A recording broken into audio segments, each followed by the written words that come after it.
Good evening, everyone, and welcome to Lambing webinar part one of a two-part series. I'll be your host tonight. I'm from the StockSense team, and my name's Dominic.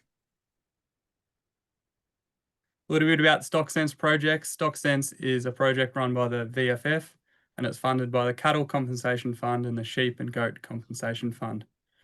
And the project was established to help Victorian livestock producers maintain and improve animal health and welfare and Victoria's overall biosecurity status. We do this through a number of workshops across Victoria each year, along with webinars.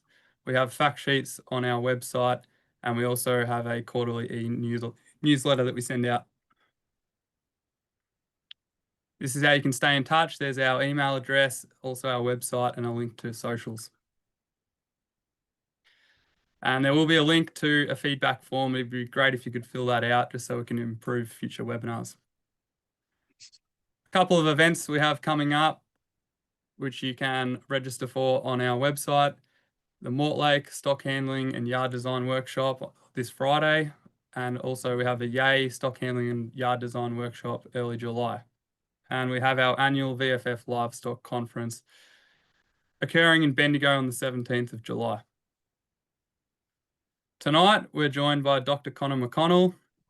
Conor grew up on a sheep farm in Ireland. He's been in Australia since 2012. He studied at the Wagga Wagga University, a doctorate in vet science, and he's currently a production animal vet in Southwest Victoria with a particular interest in sheep. So Conor will be presenting tonight, part one, which is on lambing essentials, and also tomorrow night, same time, same Zoom link, and that will be on methods for preventing lambing problems. A little bit of housekeeping before we get into it. There'll be a 1-hour presentation tonight, followed by 30 minutes for questions. If you have a question, please click on the Q&A box and type it in, and we'll answer those at the end. And slides will be sent out to you via email, along with a link to the recording and survey. And if you'd like to check out any past StockSense videos, you can search us on YouTube, VFF StockSense. So I'll stop sharing there. Thanks for joining us tonight, Conor. Thank you. Thanks for having me. Do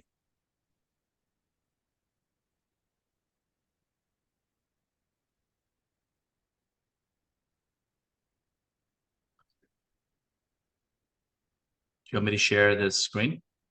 That'd be good. Yeah, thanks. Yeah.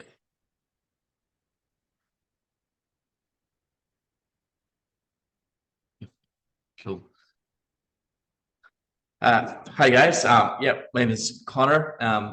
And yeah, I just want to thank Dominic and guys for making this happen. I haven't really done a webinar before, but yeah, keen to give it a go. And yeah, I wanted to do a quick introduction first. And I just want to give some credit to Tristan Job at the Bendigo Sheep Vets for providing the photographs for this presentation. And he's a bit of a mentor of mine. And yeah, a lot of the information came from him, and yeah, I appreciate a lot of his help. So just a quick introduction about me. Grew up in County Donegal in Ireland and on a sheep farm. Pretty intense operation compared to a lot of the sheep farms here. And learned a lot about sheep here once I came here, and the differences that you guys do and things that you do. Things that I'm interested in. I do a lot of sheepdog trialing at the weekends and whenever I get time to do. I free sheep trialing on mainly have border collies, so I do that as a hobby. I have just started doing sheep AI over the summer, and hopefully grow that in my my business. And I have a small Southdown stud, with some pictures of some rams there in Croydon. And yeah, selling some rams, pretty small, but I like to do the lamb plan and things to keep in touch, and yeah, offer some sheep scanning as well. So yeah, trying to focus on sheep. So yeah.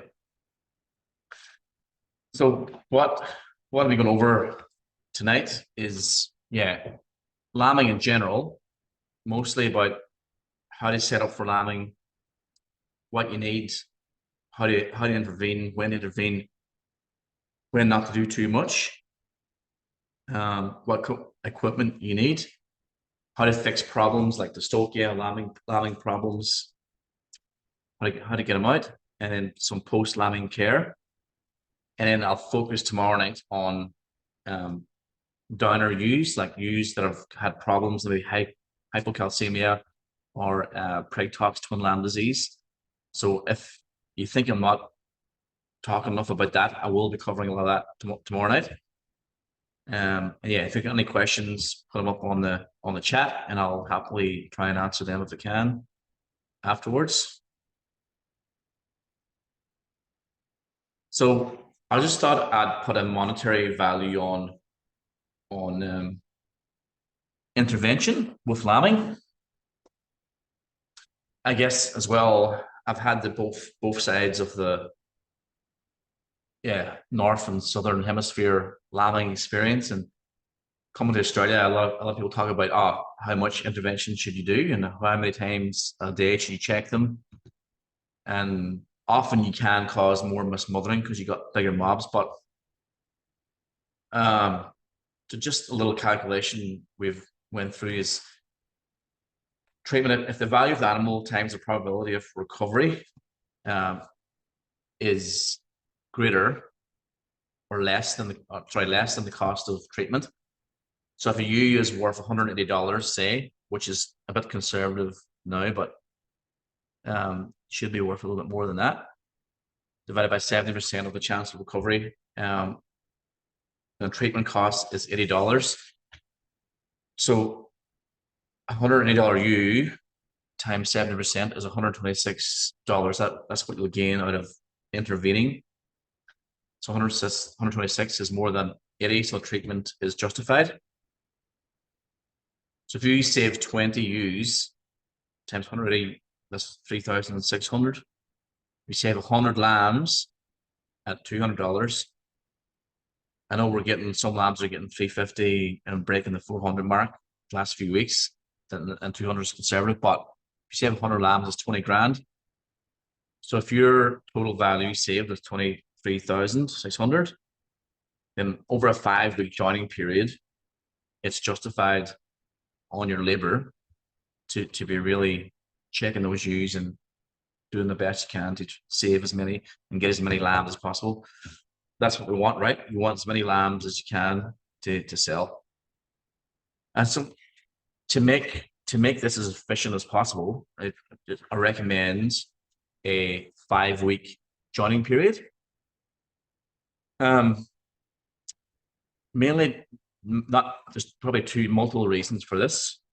If you have 5-week joining period, it's a shorter time to be checking ewes twice a day and once a day. You've only got your 5 weeks joining. You check them once a day. You have 5 weeks lambing. So you've got less labor costs. It's a tiring process checking lambs for 8, 9, 10 weeks, which is too long. 5 weeks reduces the time and labor costs you need to do it. Also, we've got a shorter spread of lambs. You've got all lambs probably in more of the one size, so you've got them to sell. And I guess also, if you think about the peak lambing period is 17 days into lambing. So after just the first, you probably might miss a cycle, but then you know when your labor requirement is going to be. It's going to be that 17 days into lambing. That's where you're going to have a big bulk of lambs born. So that's when you need that help, need that labor. So pre-lambing preparation, and I'm probably diverting a bit from what lambing is, but it really, and we'll cover this more tomorrow night. It really starts at joining. If you know when you're joining, know when you want to lamb, you can time your lambing to suit your farm when you're going to have grass. Grass is the cheapest way to get lambs fat, as we know. So you want to be joining when you're going to be lambing, sorry, when there's grass available, and you can choose the rams, the right rams, using ASBVs to use easy lambing lambs that have got lots of wool if you're lambing in Southwest Victoria when they're born, and they can finish well in a feedlot. You can pick things that you need. Another pre-lambing preparation thing I'd recommend is pregnancy scanning. Knowing what ewes are empty, number one, is to get them out of the system or put them away somewhere that they're not taking the vital feed you need for the lambs and ewes that are pregnant. So if you can remove them and also put the singles and twins or triplets into preferential treatment so you can feed them accordingly, this is saving you on your feed, and you'll have less problems then when you're lambing.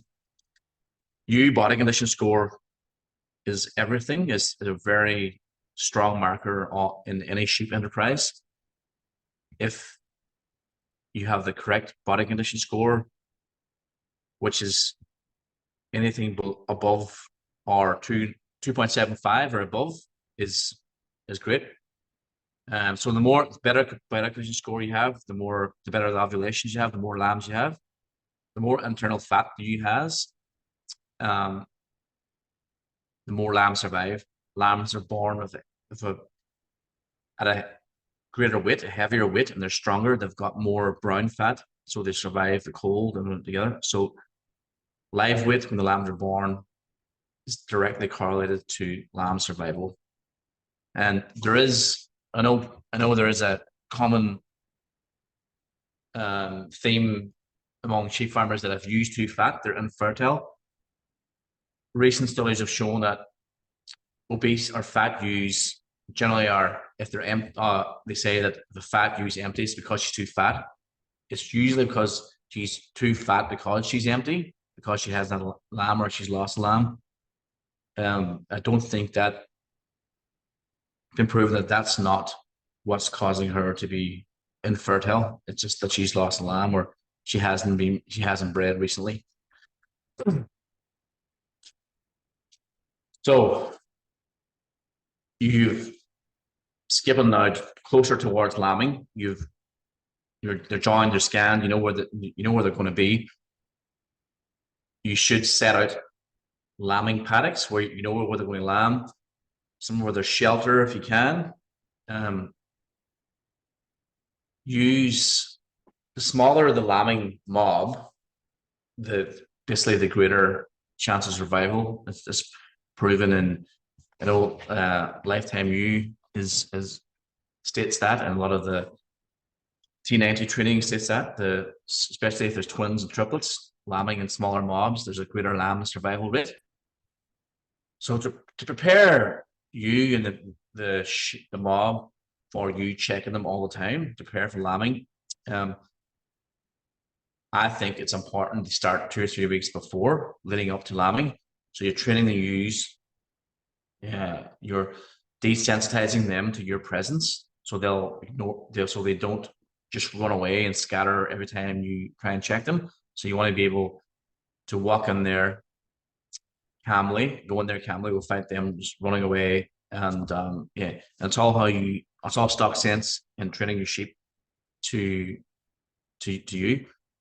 So a camera environment to catch ewes that need assistance, that helps. So how you might do this is you regularly drive into a paddock calmly without disturbing them. So approach the ewes until they stand up, and then you stop, then just reverse out of the paddock. So they get used to this. So each time, the longer you do it, by the end of the 3 weeks, you should be able to get closer to them before they stand up, and they shouldn't run away. They should sit up, stand up, and look back at you. Daily checking the ewes is probably a good happy medium. It's like a balanced workload and better outcomes. If you check them too many times, I think you upset the ewes too much, and you're causing mismothering. You could possibly do twice daily during peak lambing. like after 7 days after lambing, that's when you have your most used lambing. Timing when to check them.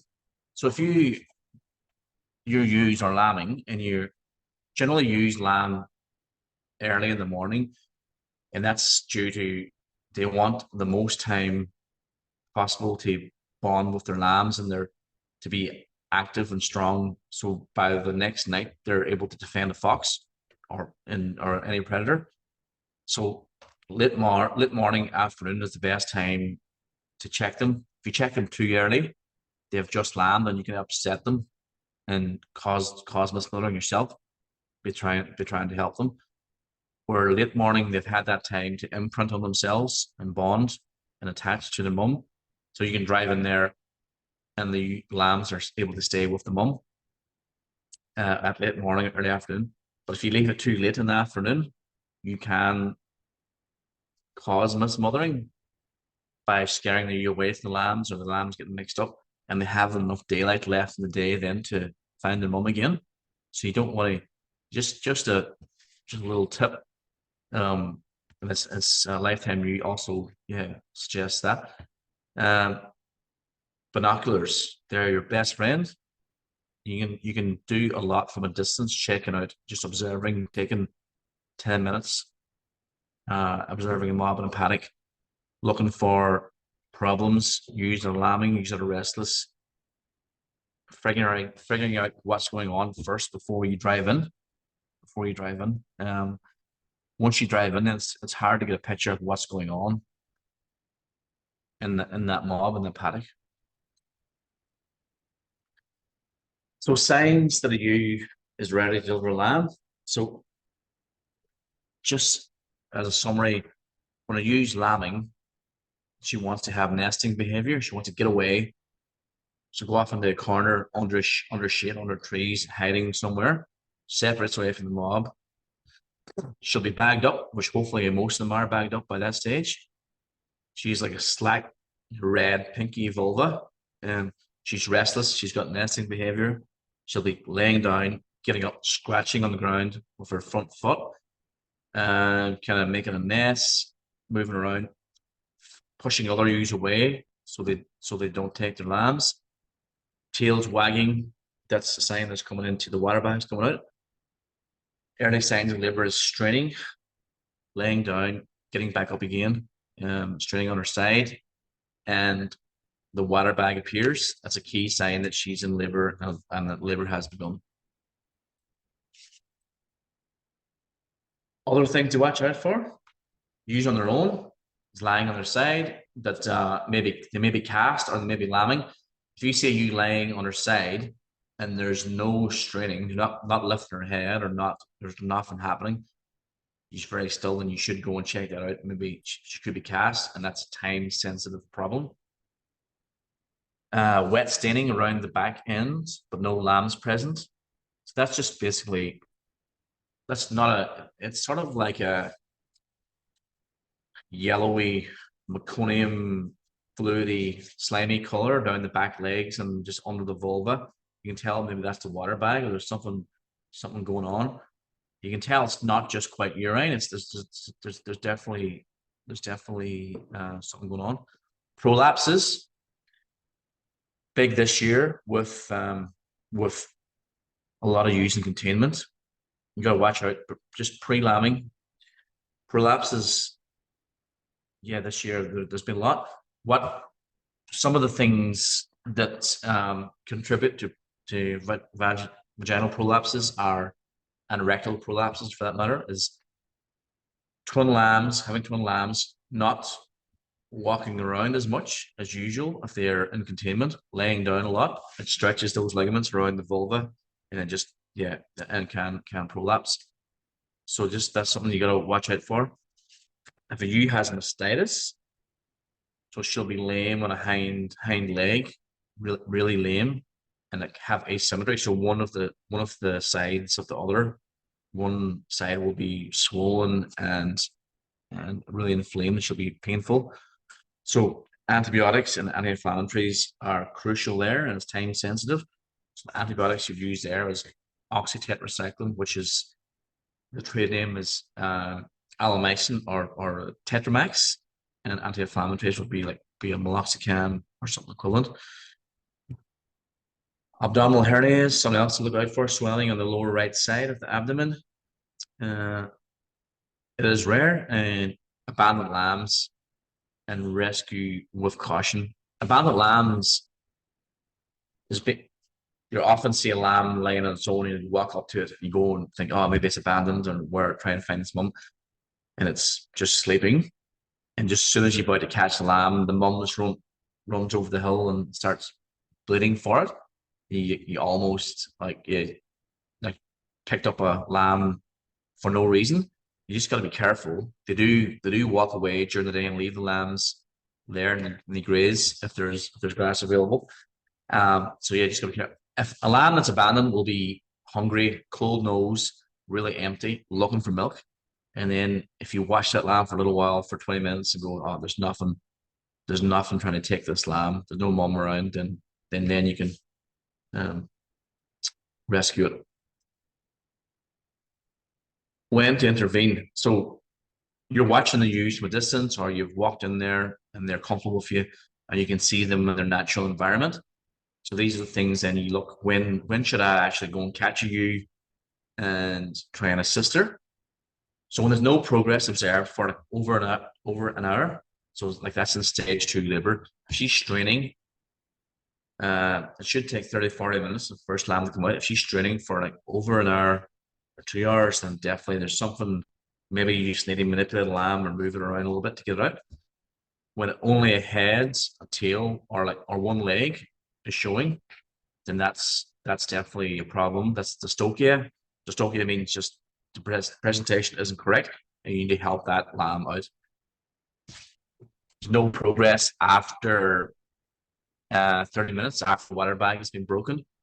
So the water bag means the lamb should be right there, and it shouldn't take much longer for it. But if the water bag comes out and there's no progress, then you should go and help, or go and figure it out. The ewe's been separated or easy for 90 minutes. So if she's sitting there, she's gone away on her own, she's up and down, laying down, getting up again, scratching, and nothing's happening. Usually that's a dystocia problem, where the lambs can't get into the right spot to create that Ferguson reflex. So contractions can't happen, or there's contractions and have gone, and there's uterine inertia, and then there's nothing happening. So go and check that.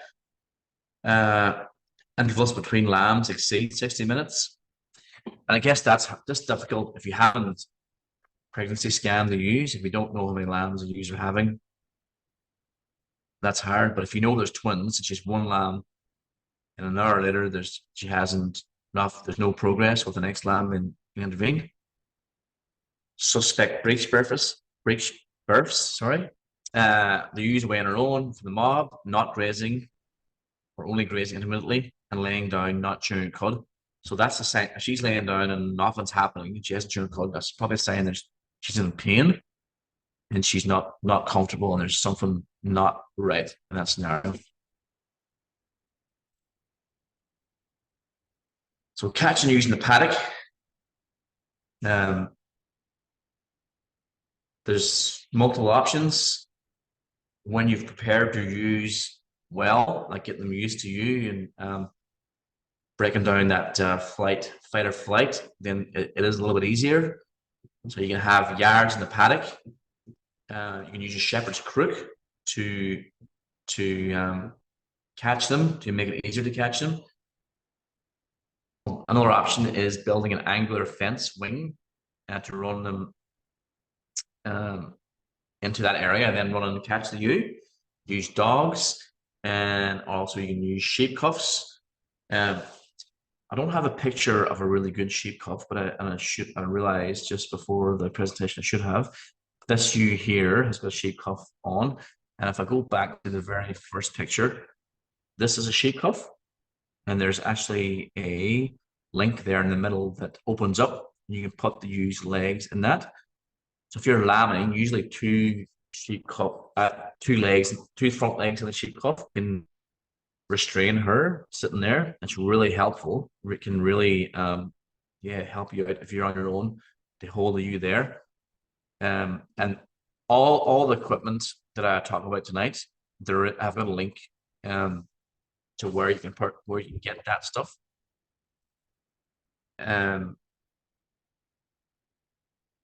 Where you can get that stuff, where you can buy it. It's actually locally in Bendigo where you can get it. Yes, sheep cuffs. And I just point out these two, and we'll talk about these later. These are kind of lambing first aid kits.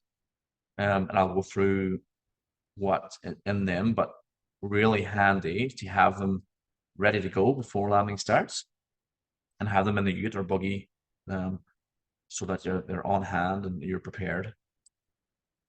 So yeah, that's also nicely equipment needed for the ute and caddy. So these are a sort of list of things that this is sort of the main kit, but other things you might need as well are on the slide. So yeah, having the lambing kits ready and constantly cleaned and stocked up is vital. Really makes it easier. This is actually got this idea, and amongst a lot of ideas I've had recently, from Tristan Jubb and Bendigo Sheep Vets. He is the OG of sheep vets, and has lots of kits for different things, and this is one of them has really helped me and helped clients do the lambing. So yeah, also another thing that's not in here is like halter. If you got a prolapse ewe or really struggling, don't have a sheep cuffs, halter, you can tie her to the buggy until you get it. Buckets, also useful for fostering lambs, and something which we'll talk about later. Binoculars, disposable gloves, headlamp for night, notebook for recording problems. Use the prolapse, use that have lost their lambs, recording if they've got mastitis, so you can call them later and have some ear tags. Captive bolt. Sometimes, especially this year, with the lack of feed and just the harsh drought in Victoria, there's a lot of ewes, emaciated ewes, with skinny ewes that haven't had enough feed and just haven't. They're walking away from their lambs, and they've got hypocalcemia or preg tox. And sometimes the best option is euthanasia. And important part of the kit is having captive bolt and knowing how to use it, because it's probably sometimes just the best thing that you can do for them. A thermos of hot water for mixing for colostrum that's too thick, or for warming up something, always handy. So this is the main one, the primary intervention gear. So what I talked about earlier, the sheep restraint cuffs, injections, so antibiotics, which the main antibiotic for sheep, for anything lambing related, metritis, rotten lambing, but anything that you put your hand in, really, I recommend you give some antibiotics. So it's oxytetracycline and Almexin or Tetramax, the trade names, common trade names for them. That'll be 1 ml per 10 kg. And meloxicam. Any ewe that you put your hand on, you pull the lambs out of, or you're stressing her out, or you put her in pen, or you've got a tough lambing, meloxicam will be a great help, because it's with the pain relief and anti-inflammatories. It'll make her feel a lot better. She's more likely to let her milk down. She'll feel a lot better. She'll feel more like bonding with the lambs. If she's traumatized and really in pain, she's not going to want to have a bar at those lambs. So it's really cheap. Meloxicam, really cheap. So treat her with meloxicam, which is 1 ml per 40 kg. So 1.5 ml for a ewe, 2 ml, depends on if it's a bigger ewe. Obstetric lube. So just lube that you can buy wherever, in a hardware store, local hardware store, from the vets.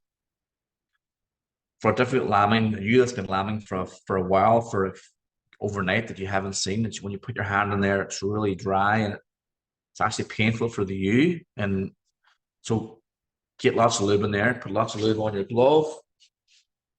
get in there. It makes life easier for you, the lambs, and the ewe. So use lots of lube. Lamb pulling gear, which I'll go through shortly. So head and leg ropes, a long shoulder gloves, a palm knife, which just realized now I haven't put a photograph in, but it's an obstetrics knife. It's sort of like got a little hook on it. You put it in the palm of your hand.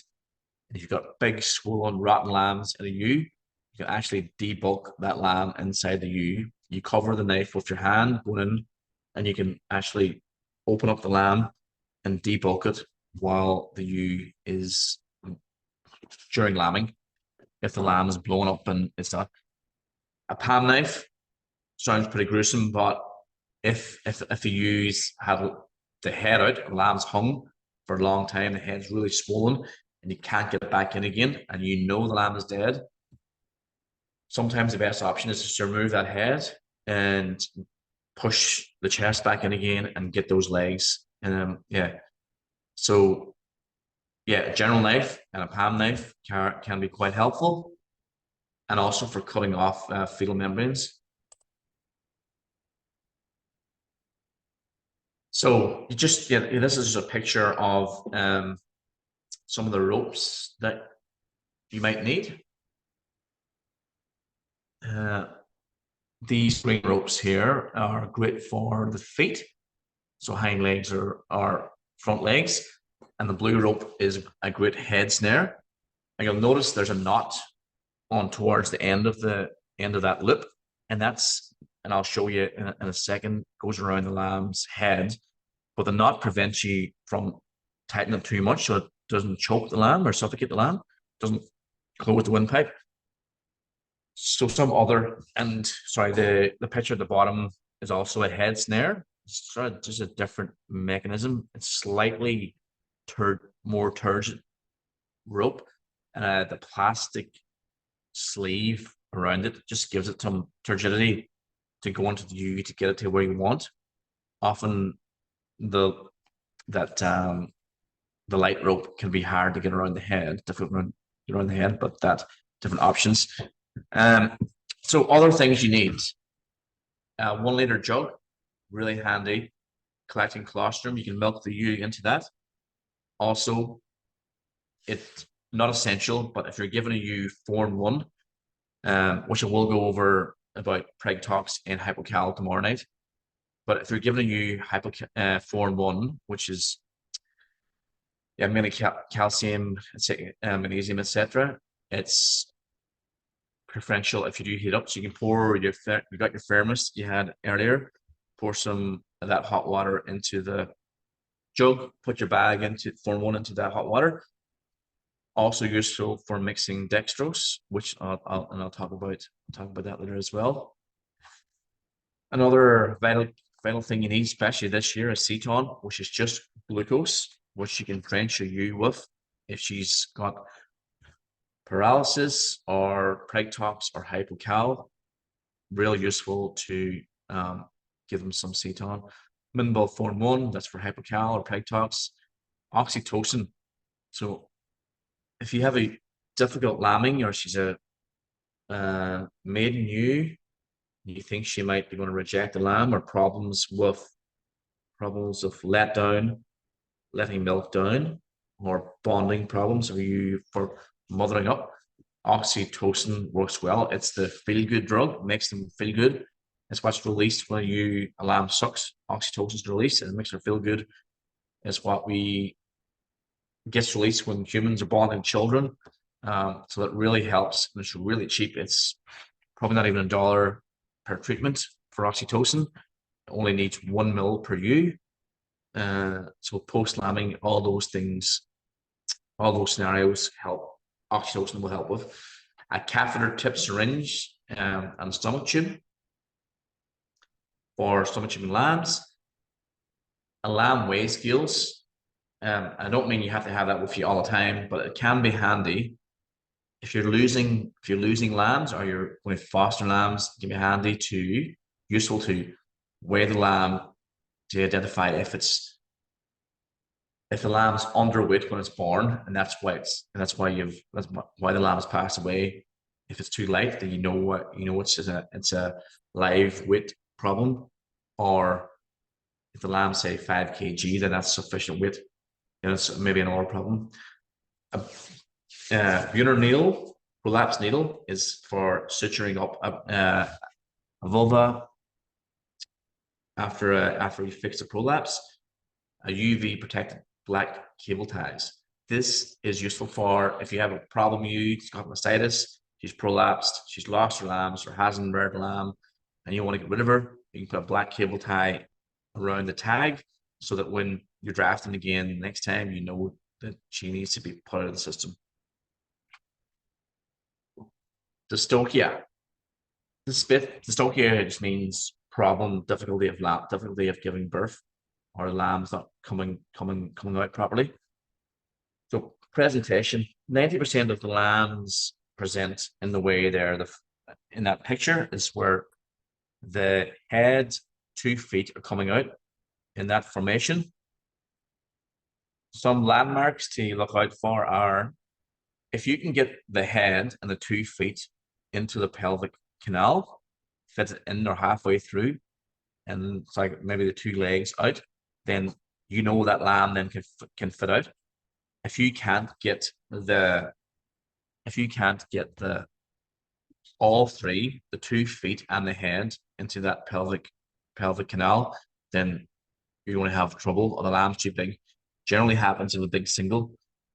So that's a so to lamb you properly, you need those 3 things coming out, or if it's coming backwards, the 2 feet coming.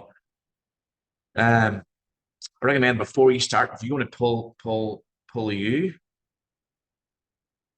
number 1, if you put your hand in there, you're causing, no matter what you do, you're not going to be 100% sterile. So you're introducing bacteria into the ewe. With the price of sheep at the minute, ewes in the minute, I recommend giving antibiotics. So Oxytet again, so Alamycin or Oxytet or Tetamax, and she will benefit from some meloxicam, some pain relief. It'll make her feel a lot better. Once, by the time you've got her lambs, the meloxicam will have kicked in, and she'll actually have less pain. She will be less inflamed, less likely to have lambing paralysis, and will benefit with mothering up as well.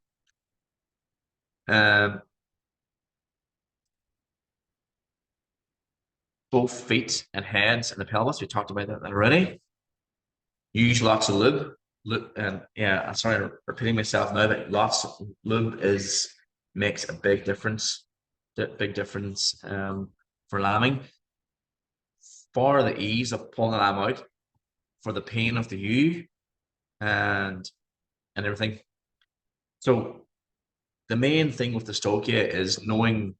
One of the main things is knowing that you've got the limbs, the legs match the head, and the head matches the legs, and there's a tail, whatever. So you could have multiple lambs there.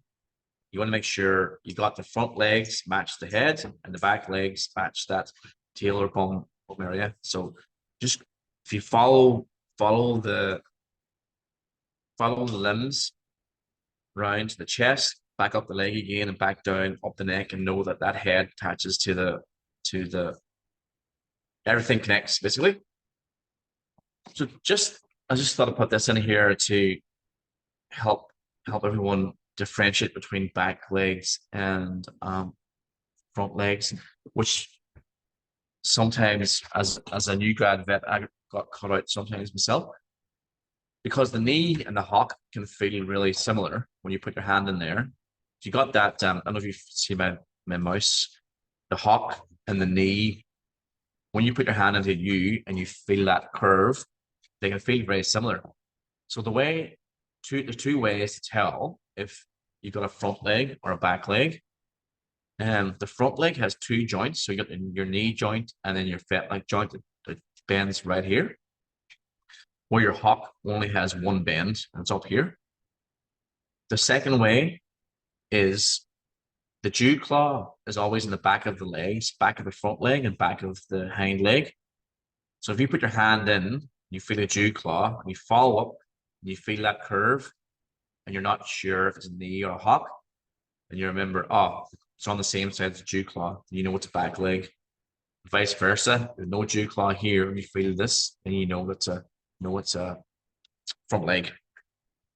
Yep. So this is the methods, if you need to use the head rope, head snare, and the leg ropes. So you notice, and it can be quite difficult to put this head snare on inside of you. So you really start here, push that rope over the head, down, flick one each ear over the top of the rope. That's when you know that's the hardest part, getting those ears in there. And then open the mouth, make sure your tongue, the lamb's tongue, is under the rope. Yeah, it looks quite a little bit yeah, gruesome, I guess, but this is the best way to do it. And you notice here there's a knot in that rope, so it can't tighten, over tighten. And the reason we do this into the mouth is, other than going right around the neck, is if you did that, you'd pinch the trachea and suffocate the lamb. So here, this way the lamb can still breathe. You're not choking it, not cutting off the blood supply to the brain. So yeah, it can be tricky to learn how to do this, but open up the loop is the distance you think you need. Put it on top of your fingers. Push your hand over the top of the lamb's head. Flick with your finger. Flick the ears out above the rope. Have that rope behind the lamb's ears. Then push this over the nose and then tighten it. And make sure that that tongue is under the rope before you tighten.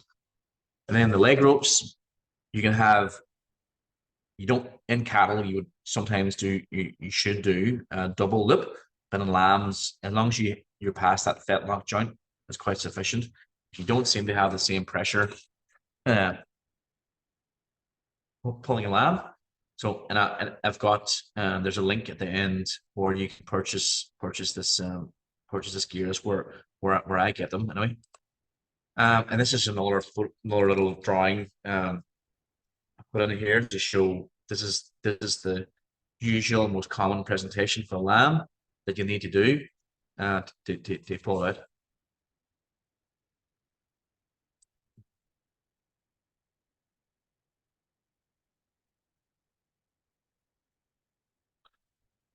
Right.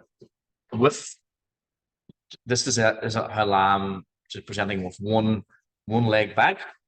If you were to pull this lamb now like this, high likelihood you could rupture the uterus, especially if that lamb's been there for a while and the uterus is compromised. That leg could pinch the uterus and squeeze, especially when it's going through the pelvic rim. It's that pinch point, and that leg then will trigger on that.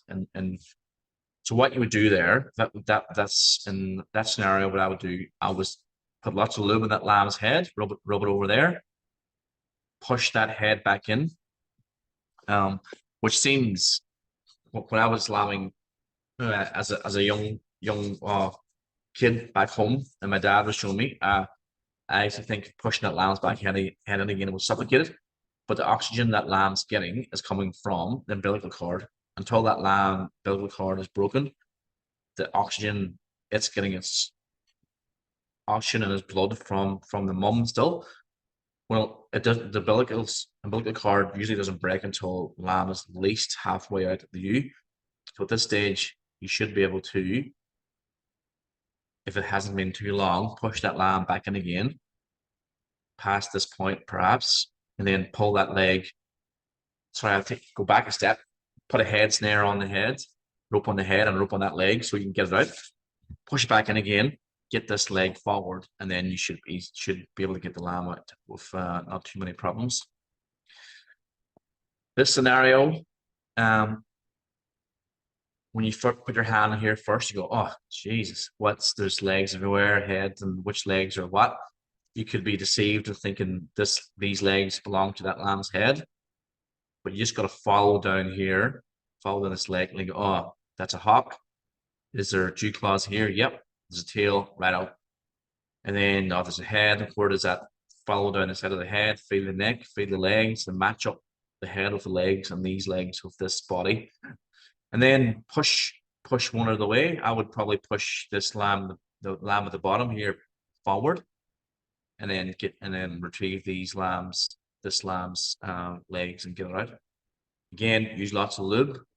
What you can do here is lift the used legs up, and it's basically what I use is like a big sauce bottle with a nozzle end, and just pour it in, and let gravity work its way around the lamb, and it'll make it a lot easier to get that lamb out, and easier on the ewe, easier on the lamb. This scenario where the head's back, put some ropes on the lamb's leg first, so you can retrieve them. Put your hand in, see what's going on. Put some lube in there, lube it up. I'd put my hand on the chest, lamb's chest. You identify, oh, the head's back, I can't get it forward. I'd push that, put my hand on the lamb's chest, push it back in again. Not with great force, but enough to feel that the lamb's moving back, and then try and rectify that head. You can put your fingers in between this neck here, pull the lamb's head forward. If you think the lamb is going to put its, sometimes when in this scenario, when you do correct the lamb's head, and it just somehow just goes back that way again. I think because the lamb's been like that for a while, it's natural. It wants to go back to that position. It always seems to go back that way. So it might be warranted to put a head snare on that lamb. Yeah, so basically push that lamb back, correct the head, and you should be able to get it out. This one, a bit of a mix up with lambs. There's two lambs going backwards.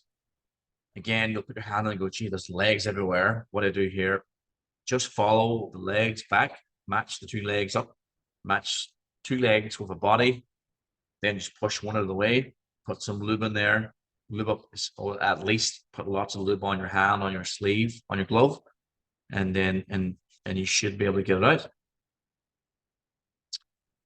This one, yeah, this is a tricky one. Lamb's coming fully backwards and his legs are forward. What I would do here, I would elevate the ewe's back end. And I've got a slide about that later, but I'll elevate the ewe's back end, use lots of lube, push the lamb forward. And there is a risk of, damaging the uterus with those hind legs. You got to flip that leg right back.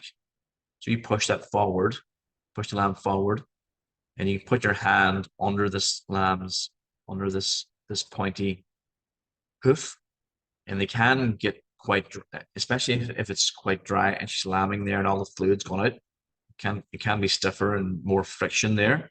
So if you can get your hand, put lots of lube in there, get your hand underneath this hoof and pull it back with this lamb, with this forward. No big yanks, just gradually, easy, gradually, a little bit of tension, get that leg back, and then you can get the second leg back, and then hopefully that should be good. This is a ewe, just while I put this in here, this is a ewe, that's hanging this lamb's head out.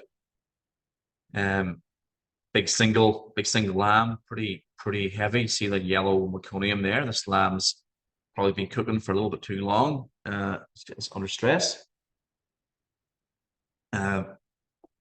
So we did here, lots of lube in this lamb's head, push it back in, and got the feet out, and actually got it out.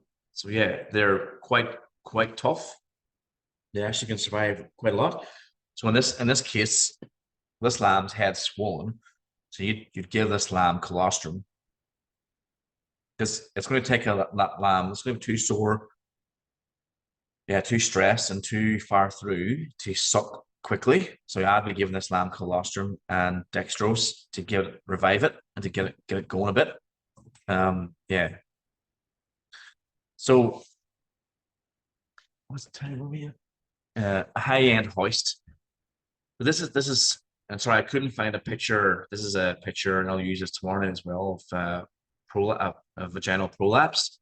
But you get the idea. You use a rope that's 2 meters long, and with two loops on the end, and you put the loops above the hock joints, and you elevate the U.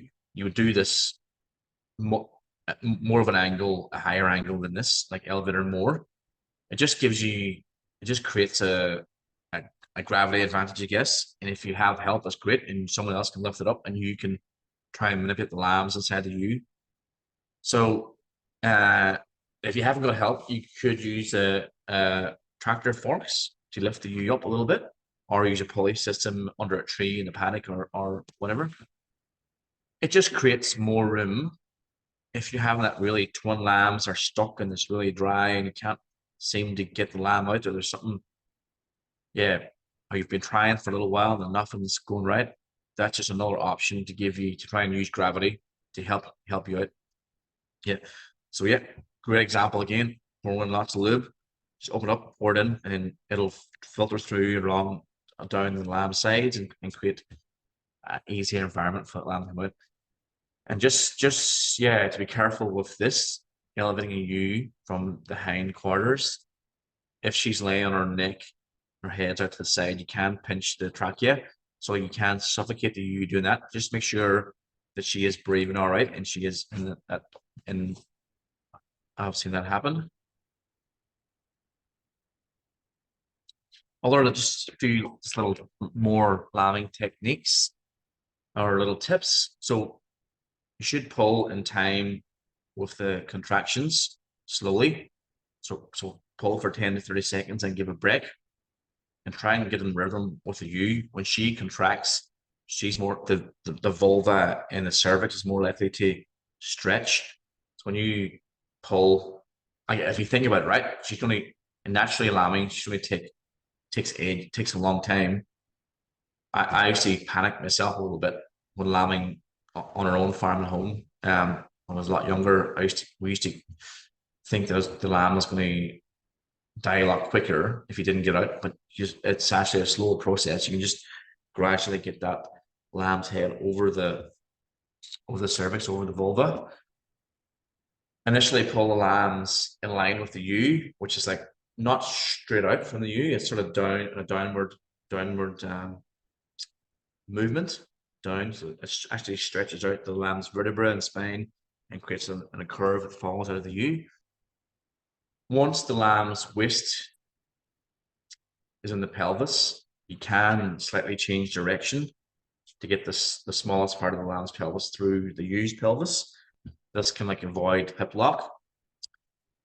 If you are pulling at the lamb and it seems to get stuck right at the end, and you're putting more and more pressure and nothing's happening, then twist the lamb, maybe in 90 degrees, a different way, to try and move that pelvis in a different direction. So it tries to pop out of the ewe's pelvis. This is I couldn't find a sheep pelvis, so I've used a cow pelvis instead, just for an example.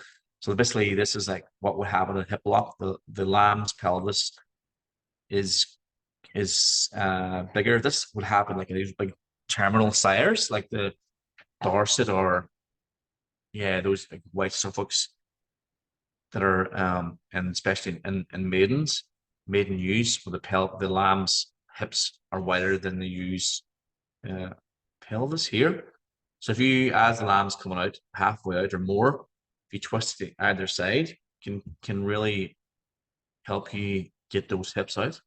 So to twist to the side gets that smallest area through the pelvis. Yeah. So post lambing resuscitation. So as soon as clear the airways, as soon as the head, so as spilling air there, head comes out of the vulva, leave umbilical cord intact for 30 to 60 seconds. Often the umbilical cord breaks as the lamb comes out, but if it's still there, don't be rushing to break it, pull it apart, because there's still blood coming back into the lamb from you, and it's oxygen filled blood. The lamb hasn't breathed yet. Sometimes it takes a while for the lamb to breathe. It could take 30 to 60 seconds for the lamb actually takes the first breath. Um, so there is a delayed first breath. So it's not essential that actually, if it is still attached to the umbilical cord, leave it for a minute, and then break it. Once it starts breathing itself, then you can break it.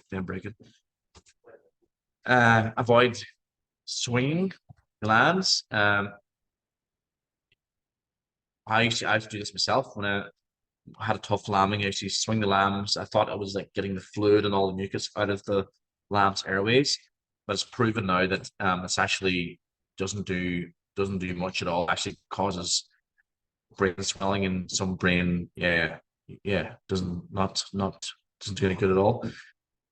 Accordion movement is where you get lamb's hind legs and front legs together, and you put them together. Actually creates like a gets the heart going, stimulates the heart, and creates and might get the lamb to breathe, strong to breathe, mouth to mouth, if necessary. Nasal stimulation, which is just like if you have a piece of straw or even a needle, you just pinch the lamb inside the nostril to stimulate a breath. Dry it. If it's cold and wet, dry the lamb, but try and leave the hind quarters, the bum area and the head area wet for you to lick. This is where they always lick, is around the tail and the head first. And this really helps with imprinting. If she licks, then you're on a winner. Colostrum, really important. It's like rocket fuel for a lamb. How to harvest colostrum? If you're got your lambing kits all there, everything with you when you're lambing, you catch your ewe and you lamb her. There's no guarantee that lamb's going to drink. So if you're there, you might as well get some colostrum out of the ewe and put the stomach to the lamb and put some colostrum in it. So you can milk a ewe standing up. It's probably easiest just with gravity, but often you don't have someone there to help you hold her. So you can just do it like this in the photograph. You can put her down, put her leg up, and then milk her like that into a jug.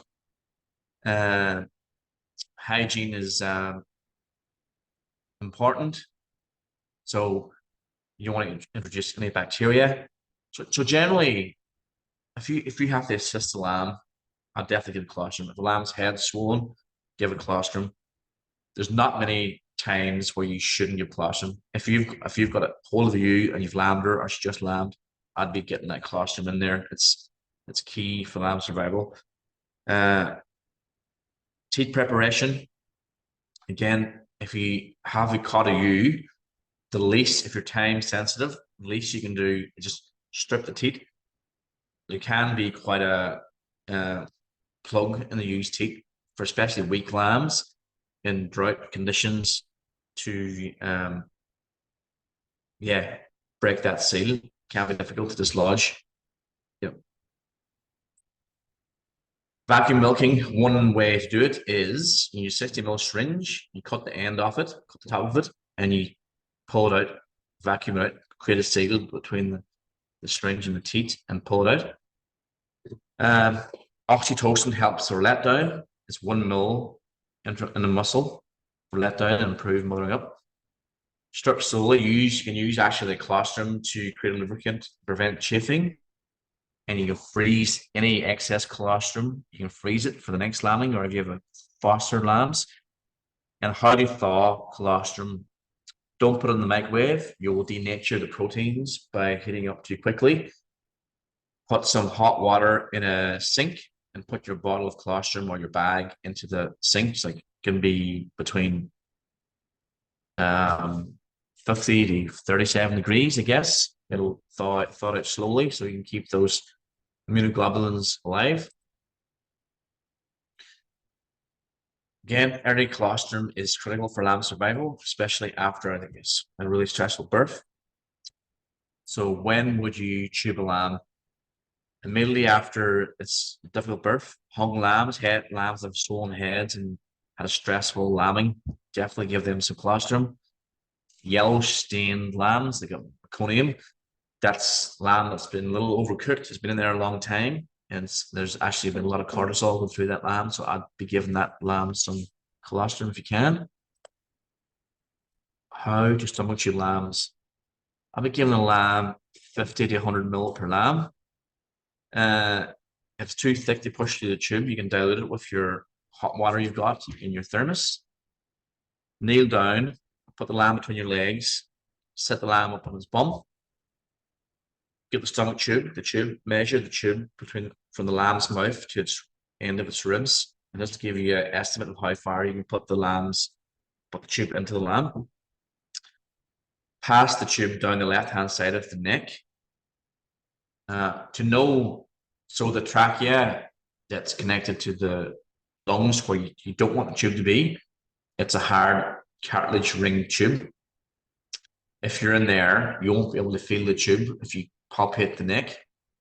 If you can feel the trachea and the stomach tube, then you're in the right position. You're in the soft esophagus. That's where you want to be. Feel for the tube and then slowly push in the colostrum.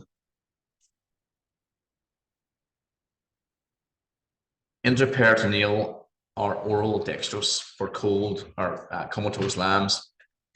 So this is actually a study that was done at CSU by Alan Gunn and Susan Watts, I believe, that they did intraperitoneal, which is injection into the abdomen of dextrose. And what they found was it dramatically improved lamb survival, especially lambs that were cold and out being in wet conditions and cold that really stimulate the lambs and got them up going, and then give them colostrum. So I wouldn't recommend doing it without this. I really can't explain it well enough in a webinar, but you should ask your local vet to do that. Or second best option is orally. So how you mix 1 tablespoon of, which is usually 12 grams of dextrose, which is just icing sugar. You can buy in Woolies or Coles, or home brewing sugar, into 50 ml of warm water, and stomach tube the lamb the same as you would do colostrum. Really helps that lamb get up and going, and really helps lamb surviving. So just little tips is that you can have pre-weighed 12 grams, little tubs, little tubes of icing sugar ready to go with your thermos of water, and measure 50 ml in a container into your jug, and then mix it up, and then suck it up, give it to the lamb. Lambs that have been found in study, a certain percentage of lambs then later maybe got infection and peritonitis from the injection. So after that, they started giving all the lambs 0.5 ml of oxytetracycline, which is basically L-amycin, and there was basically 100%. The survival rate really increased by then. Just on that note, any lamb, it probably is you wouldn't be far wrong to any lamb that doesn't get colostrum itself quickly, or you think it's been mismothered, to give that lamb a half a ml of Oxytet or Tetramax, because that lamb's going to be immune suppressed and maybe hasn't got colostrum, not going to have those antibodies. That half a ml of Oxytet will really help. Another little tip is, if they are newly born, spray the navel with iodine to prevent infections.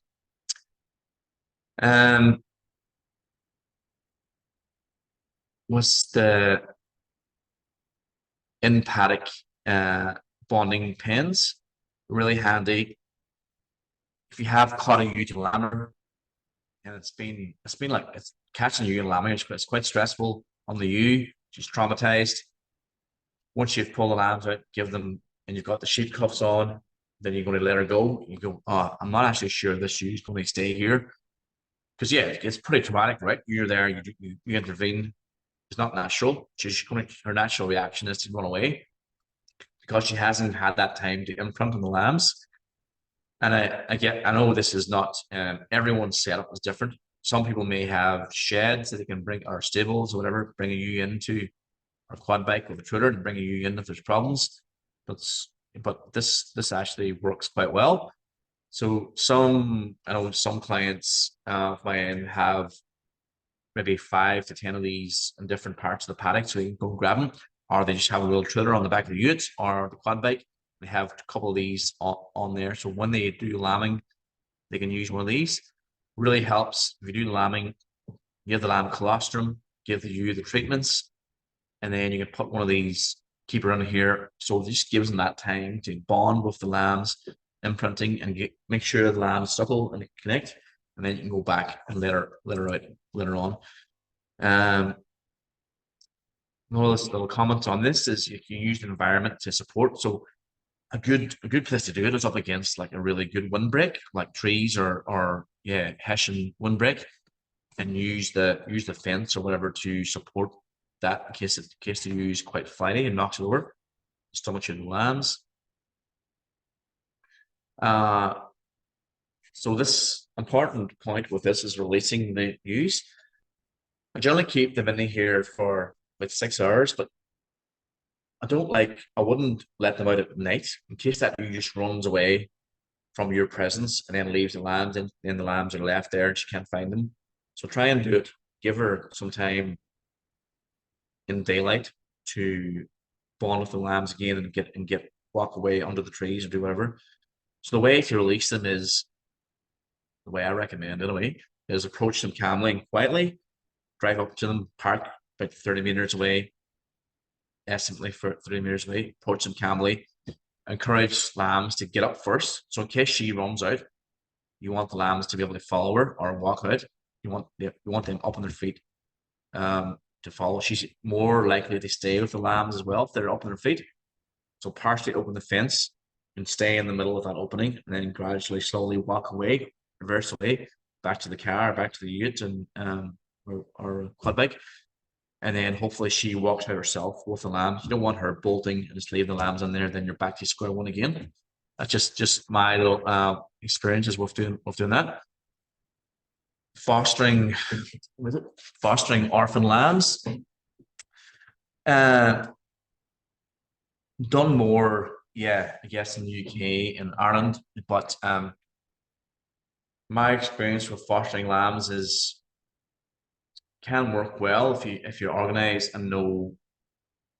It's a lot easier to do if you know, if you've scanned your ewes, you've got singles in one paddock and the triplets or twins in another. So if you see a triplet ewe lambing and a single ewe lambing at the same time, or they just have lambed very closely, the best way to do it is when a ewe with a single lamb inside her is lambing. You got a very fresh triplet lamb. As you restrain the ewe, you lamb her like into a bucket or a container, collect the fluid, have your foster lamb ready. You put actually the foster lamb into a bucket, lamb the ewe into the bucket, all the fluids from that goes on top of the lamb. You can cable tie or put tape around the lamb's legs so it's like we're laying down. And then you use one of those ring pens. You give her the foster lamb first. Foster lamb first. You obviously you take out her original lamb. Don't let her have that lamb for about 15 minutes. Let her bond with the first lamb, foster lamb first, and then give her. And what you're also going to add to that is you can put your hand back into the ewe, through the vulva, stimulating like the birthing sensation again, and then give her her own lamb again. That can be a way if you have them in a shed or a lambing quarters or in the paddock, for those ring mesh fences. That's one way you can do it. Other way is if you lost a lamb, you can skin the lamb and put that skin of her lamb on a foster lamb. Or if she's still got the afterbirth, if she's got a single lamb, you can put the lamb, her own lamb, and afterbirth and the foster lamb in a bag together and mix and get that smell, rub that smell of her own lamb and afterbirth on the foster lamb. and that can work with if she's in a pen as well. She may take that lamb. So it's all about convincing the ewe that that's the foster lamb is her lamb and stimulating birth behavior. If they're unsure about that lamb, they're sort of taking it, but they're a little bit hesitant, and there's sometimes they let it suck and then sometimes they kick. Then you can use this system here in the picture, which is like a holding system, which is a loop around the sheep's neck, but it can't tighten the choke the ewe. There's a knot in it. Then you go over a rail, under the rail, in between the ewe's legs, and across the rump and tie it. And you can stand with her and let the lamb suck. And often the lamb sucking creates enough oxytocin that she starts to think, oh, this is my lamb. I get a very intensive way to do it, but the price of lambs at the moment and everything, it's not out of the question to be fostering lambs, and probably worthwhile in a year like this. Yeah, and that's the first half of my presentation. We'll focus tomorrow more on like downer ewes and how to fix ewe problems. Ewes have got hypercalcemia, feeding ewes, how to deal with the drought, feeding, etc. And most of the things I use for lambing, I get at this livestock health systems online store. All the lube, the lambing ropes, everything really. The sheep cuffs, everything I buy it from there, and sell it to my clients. But you can buy it direct from there if need be. And I also just started doing this year, and with the help of Tristan and Joe, is doing lambing first aid courses. And keen to roll out. Just doing a lot of stuff we talked about tonight, but we do it at a property that's in the middle of lambing, and go through how to do all those things we talked about and more. And it's really good day. So if anyone wants to would like to do that, can get in contact with Dominic. I better do answer some questions. Thanks, Connor. There's heaps of great information in there, lots of tricks and tips as well. I've personally liked how to identify the front and back legs. That was a good little trick. I didn't know that. Yeah. And tips for cold lambs as well, the sugar. Yeah. Yep. So now's a great opportunity to type in any questions you have. We've already got quite a few. Connor, can you feed cows colostrum to lambs?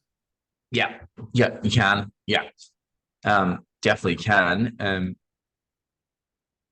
Just do it the same. Give it 50 to 100 mil.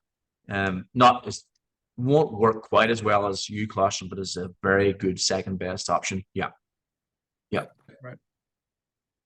Are there antibiotics that you don't need a prescription for? Are they available at stock suppliers? Nah, all antibiotics need a vet. Yeah, need a vet consult to get them. Yeah, the main antibiotics would be for sheep is oxytetracycline mainly, or amoxicillin for joint problems maybe. But yeah, antibiotics is vet only. And that the meloxicam and those drugs, whereabouts are you injecting those? Is it intramuscular? No, subcutaneous, just under the skin, so subcutaneous. Yeah, meloxicam. Yeah. And then, so I recommend reading the label, but also if anything's in the muscle, whereabouts. So in the muscle, in the rump, there, towards the pin bones, that thickest part of the muscle, and then are in the neck, in that lower part of the neck there in the center. Also a good option. Yeah. And then under the skin in the neck as well. Now, I usually do it around the ribs, and it's just behind the shoulder and the rib area. Yeah. Great. Yeah. How old or how big would a lamb be to be safe from a fox?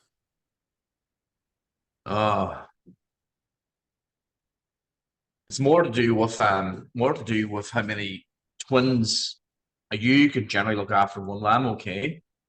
But the problem is she looks after one, and then the other fox gets the other one, and she's defending one lamb, and the other fox runs in. But do you say how old or what size? How old? Probably, Oh, yeah, both.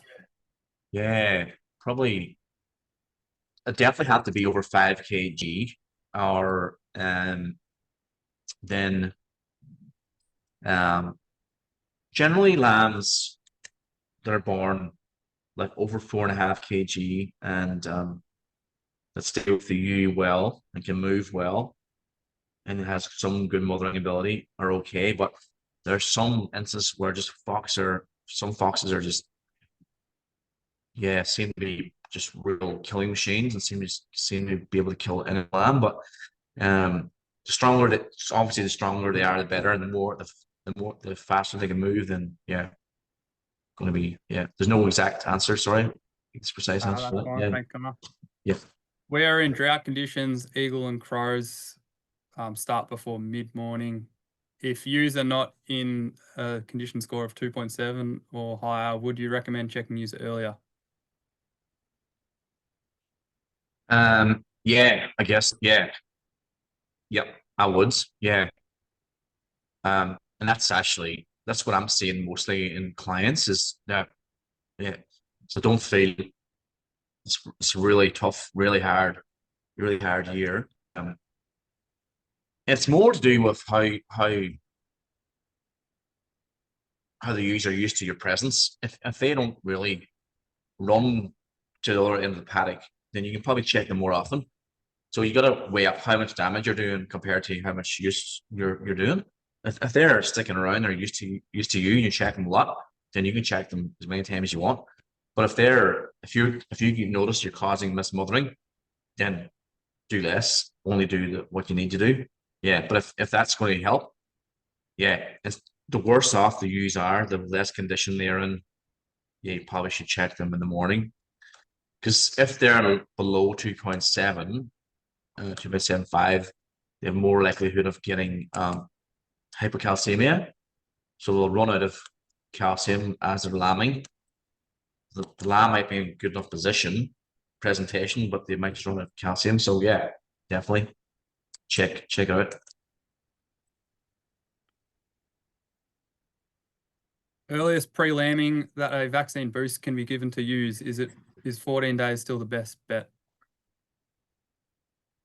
Um, no, you can do it. You can do it probably 6 weeks before.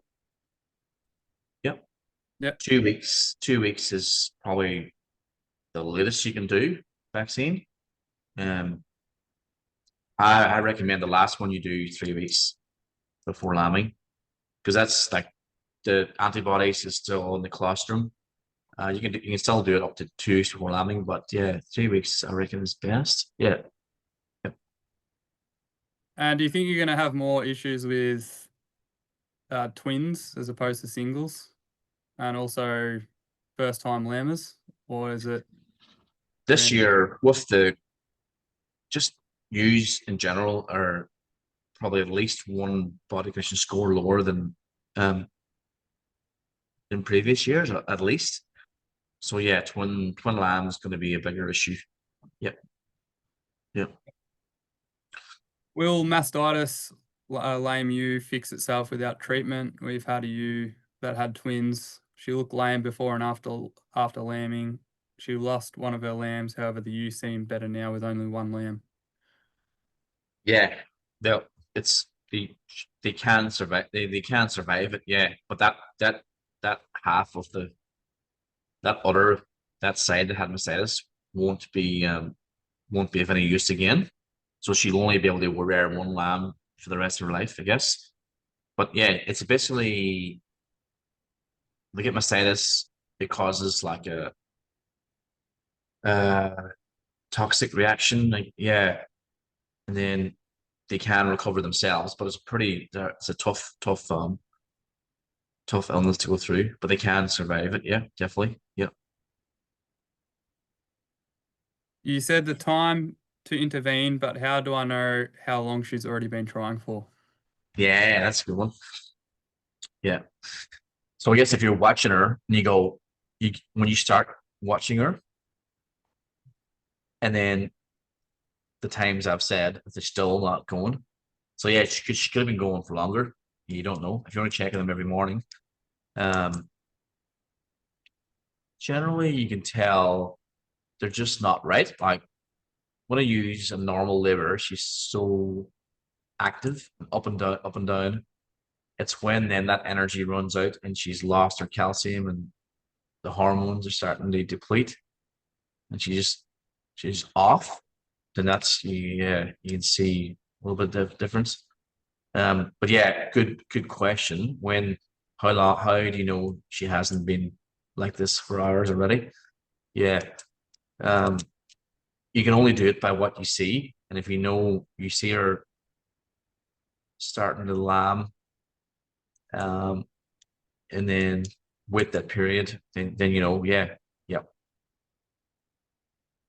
yep. Do you wash prolapse before putting it back in? And if so, what with? Yeah, I do cover. I've got that in a presentation tomorrow night. But yeah, um, definitely wash it. Just you can wash it with anything really. Ideally, yeah, actually, just general soap, and or yeah, anything can antibacterial will be fine.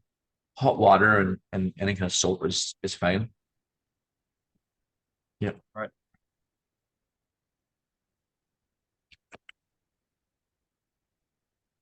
Do you think giving pregnant ewes ADE or 7-in-1 prior to lambing is helpful? Yep. Yep. Yeah. What was the first? The What? 7-1 and what else? I don't know. What's ADE? Yeah, Uh, Not sure. not sure. All right, we might skip that one. With the lubricant, does it have to be an animal one? Do you, I don't know. Well, okay, a little bit. yeah, Yeah, I reckon. And yeah, also water-based lubricants. Yeah, that does the water-based. job. Yeah, most that livestock health systems sells lubricant, and yeah, that's probably the best place to get it, I reckon. Yeah, Yeah, yeah. right. Also, with that livestock, do they sell antibiotics or anti-inflam?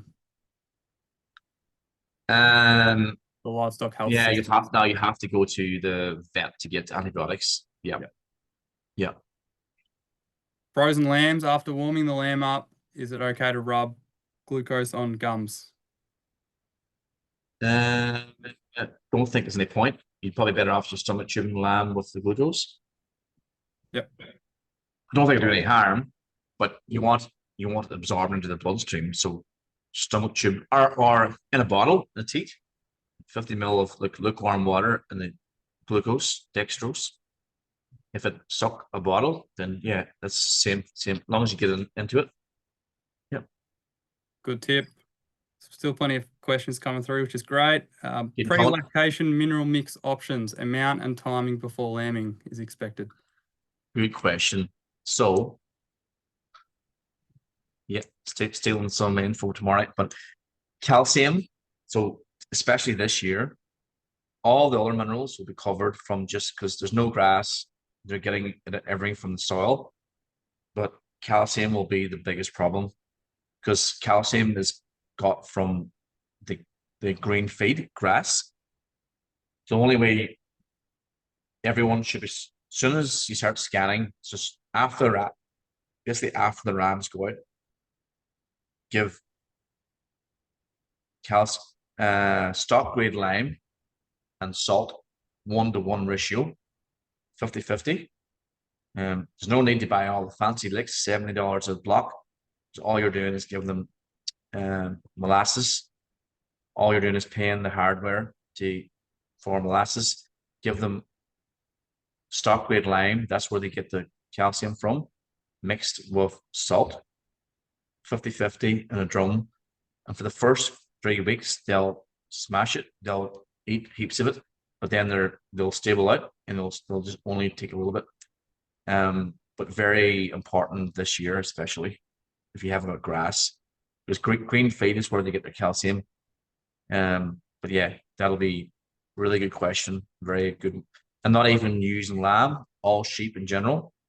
Weaner lambs, lambs from last year, feedlot lambs. There's no calcium in grain. You got to give calcium as a supplement. Great, thanks, Yeah, Connor. yeah. Even when people know the right lambing techniques, what's a common mistake you still see them make, especially in the heat of the moment, and how can we train ourselves to avoid it? Uh, Pulling, just being too aggressive, and getting them out, too, pulling them out, pulling them like just being too. Yeah, I'm that from my. I used to do this as a farmer myself when I was my parents' farm. We used to pull, just be too quick to jump in and pull the lambs out, and cause just upset the ewe, and everything's better naturally. Because if you watch the ewe lambing naturally, like, it takes a long time for the lamb to come out. And that squeeze, when that lamb's getting squeezed coming out, you're activating lots of things in there. And I think when you pull a lamb out too quickly, it can be a little bit like silly or dopey when it's born, like slow to drink. And another one would be someone I learned as a vet, lube is so putting lots of lube in there is so important, makes everyone's life easier. You help the lamb. Well, actually, there's studies been done on lamb survival, calf survival, calving is increased X amount by introducing lube. The better survival of the lamb and the ewe by using lube and more success. Other one would be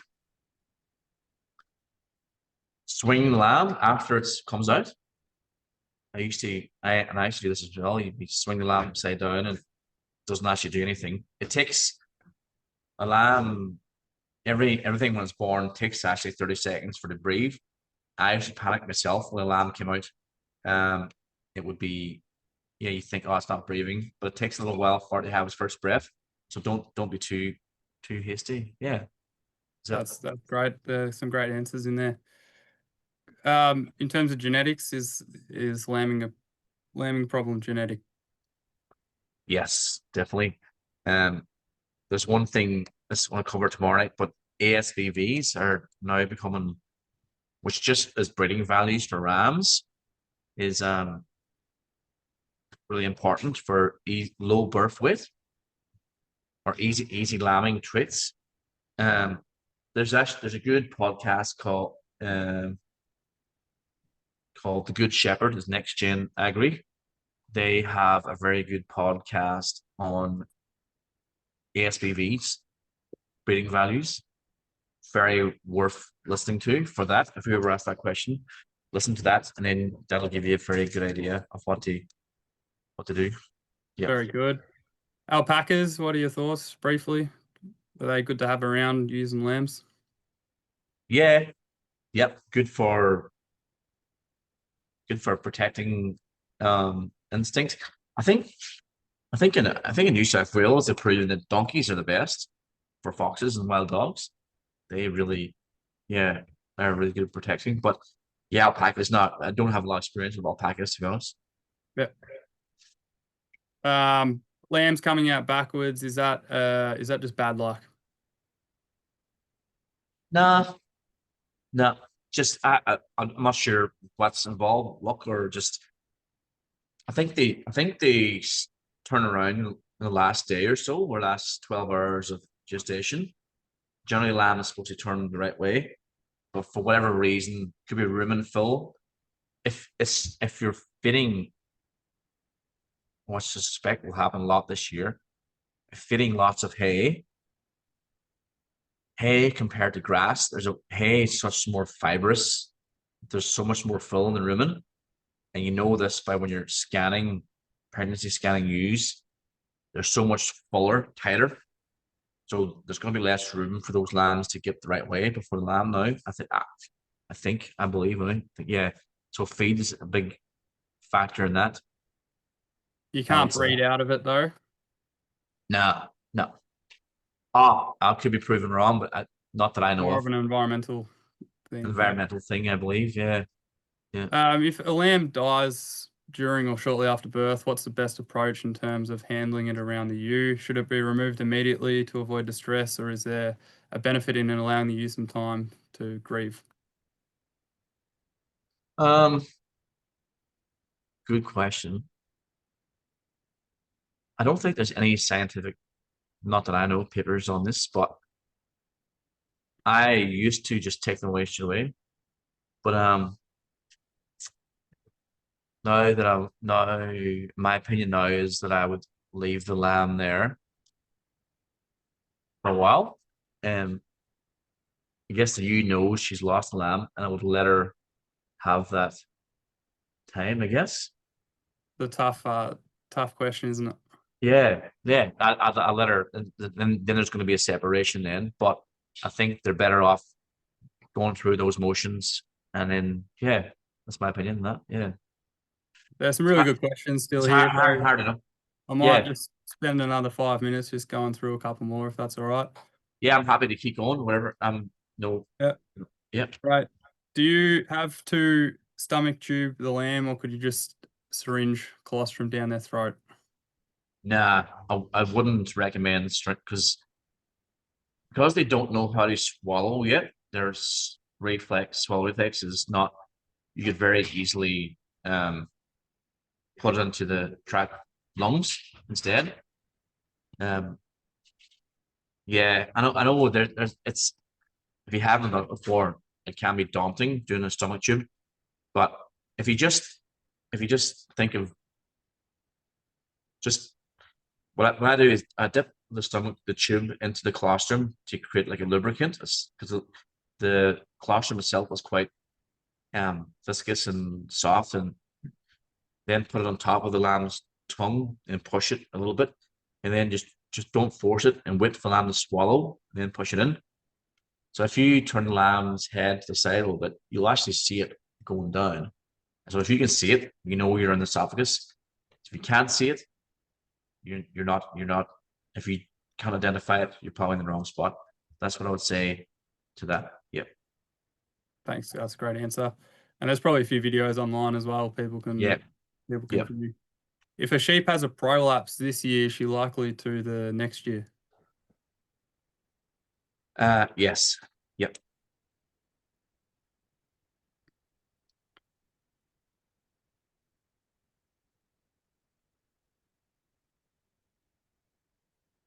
Hmm. How soon can use lamb again after giving birth? Use what? Sorry. How soon can use lamb again after giving birth? What's the time? How many months or weeks? Or get pregnant Uh, again is probably the best. um, Dorsets can have lamb two sets can lamb twice in 3 years. Everything else is one lamb per year. Every other ewe other than Dorset is a short day breeder, which is they cycle when the days are getting shorter because they're have evolved in the northern hemisphere and where UK, Ireland. So they lamb when they cycle when the day short, breed the day short, so they lamb in spring. So they're still the joining period in Australia is anywhere from December till March, I guess. Then they lamb 5 months later, 5 months gestation. Right. Colored wicking vests. I don't know if you know much about these. Are these a good solution to keep warm? As sometimes you can't distinguish Yeah, color no, and may reject. no. If you've got the time and money and energy to do it, go for it. Yep. And I think I actually know there's studies to say that foxes. Some people say that it deters foxes as well. So if you want to do that, by all means. I don't think because you can smell see the head and smell the head and smell the bum. That's all you need. It won't deter the bum. Yep. Great. I think maybe there's a few we can cover tomorrow night, such as how do I know if I've damaged the uterus during lambing assistance? I'm happy to if you have got time, I can go. I can keep going. Um, Um, yeah, good question. If you once you lamb the ewe, you should always check as if there's another lamb in there. So slowly put your hand in and go from side to side, and if there's a hole, you'll feel it. It should be just a smooth sack, like it's like you go in and you put a little bit of pressure on each side and go around like that. And if your fingers go into suddenly go into a vacuum, then you know you've damaged the uterus. And then what you can do, keep your fingers in there and put your hand around to the side of the U. And if your fingers can touch through the skin, there's a hole in the uterus. Makes sense. Joint ill prevention and treatment. Yep. There is a vaccination for that. Don't ask, can't remember what it is, but hygiene, big thing. There's is it Glenair vaccination for joint ill? But generally it's from poor colostrum or not getting colostrum and dirty lambing conditions. Is a single dose of antibiotics sufficient, or do you need to give a follow-up course? Does it depend on Long-acting oxytetracycline, which is Alomycin or Tetramax, we'll do 7 days, which will be enough. One injection. Yep. Great.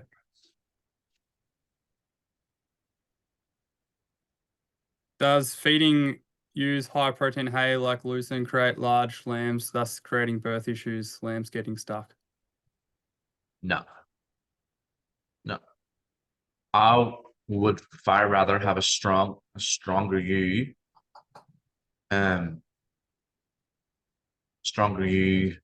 to be able to lamb. All your problems comes from underfeeding. I think there's a lot of information out there 20 years ago that like if over fat ewe has created issues. In my opinion, that's not the case. It's protein is vital. Great. And listen is the way to go. Yeah. And paralysis ticks in use during lambing season. What's your recommended approach to minimize stress and health risks for both ewes and then the newborns? In paralysis ticks. Yeah. Oh, sorry. I'm in Southwest Victoria. We don't have. I'm not the right person to ask, but I don't. Yeah. Mm-hmm. I'm pretty sure there's a long-acting pre-lambing injection for that. That'll be the goal. Yep. Great. And I think there's still a few questions, but I think we'll cover most of those tomorrow night. So thanks again, Connor. No worries. We got through a heap of information, and hopefully you can implement some of that on farm. And also, hopefully you can join tomorrow night for part 2. Yeah, I've got a lot more stuff tomorrow night, and happy to answer. Yeah, whatever. Yep. Same time and same Zoom link. And I'll send an email out now with tonight's slides. So thanks again. Have a good evening.